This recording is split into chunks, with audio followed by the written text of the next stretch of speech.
চট্টগ্রাম বন্দরে ফিরেছে রাশিয়ার তিনটি যুদ্ধজাহাজ পেচেঙ্গা, আলদা, সিডেন ঝাপভ আর রেচকি। শুধু বন্ধুত্বের সফর নাকি এর পেছনে লুকানো আছে বৃহত্তর কৌশলগত বার্তা?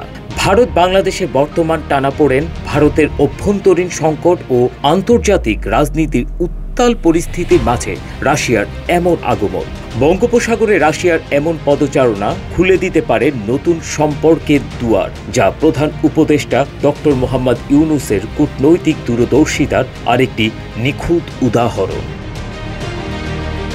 রাশিয়ার রাষ্ট্রদূত নিজে উপস্থিত থেকে চট্টগ্রামে জাহাজগুলোকে স্বাগত জানান। বাংলাদেশ নৌবাহিনীর ঊর্ধ্বতন কর্মকর্তারাও এই সফরে সরাসরি অংশগ্রহণ করেন। 4 দিনের এই সফরে দুই দেশের নৌবাহিনীর কর্মকর্তাদের মধ্যে মতবিনিময়, প্রশিক্ষণ পরিকল্পনা এবং দ্বিপাক্ষিক সহযোগিতা নিয়ে আলোচনার পাশাপাশি যৌথ মহড়ারও আয়োজন রয়েছে বলে নৌবাহিনীর সূত্রে জানা গেছে। যমুনা ইলেকট্রনিক্স ঈদে ডাবল খুশি অফার সিজন 3, যে কোনো পণ্য কিনলেই পাচ্ছেন নিশ্চিত ঈদ উপহার। 2023 সালের নভেম্বরে অর্ধশত বছর পর প্রথমবারের মতো বাংলাদেশের বন্দরে এসেছিল রুশ যুদ্ধজাহাজ।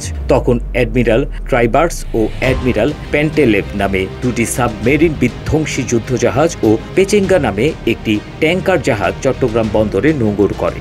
সর্বশেষ 1972 সালে মাইন অপসারণ অভিযান পরিচালনার জন্য চট্টগ্রাম বন্দরে এসেছিল রুশ নৌবহর। 1974 সালে জুন পর্যন্ত ওই অভিযান পরিচালনা করা হয়।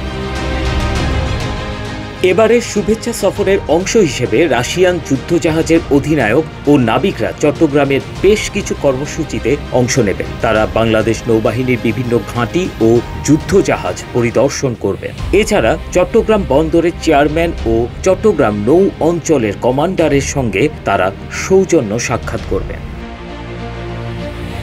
সফরকালে রুশ নাবিকরা বাংলাদেশ নৌবাহিনীর ঐতিহ্যবাহী ও ঐতিহাসিক স্থানগুলো ঘুরে দেখবেন বলে জানা গিয়েছে।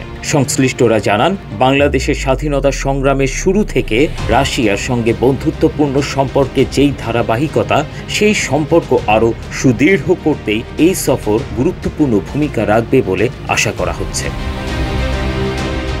জানা গেছে, রাশিয়ার জাহাজ 3টির কর্মকর্তা ও নাবিকরা বাংলাদেশের নৌবাহিনীর যুদ্ধজাহাজ, বাংলাদেশ নেভাল একাডেমি, নৌবাহিনীর যুদ্ধ কৌশল বিষয়ক প্রশিক্ষণ কেন্দ্র, school of maritime welfare and tactics এবং নৌবাহিনী পরিচালিত বিশেষ চাহিদা সম্পন্ন শিশুদের জন্য প্রতিষ্ঠিত আশার আলো স্কুল পরিদর্শন করবেন। পাশাপাশি রাশিয়ার নৌবাহিনীর সদস্য ও বাংলাদেশের সেনাবাহিনীর সদস্যদের মধ্যে প্রীতি ফুটবল ও বাস্কেটবল ম্যাচ অনুষ্ঠিত হবে।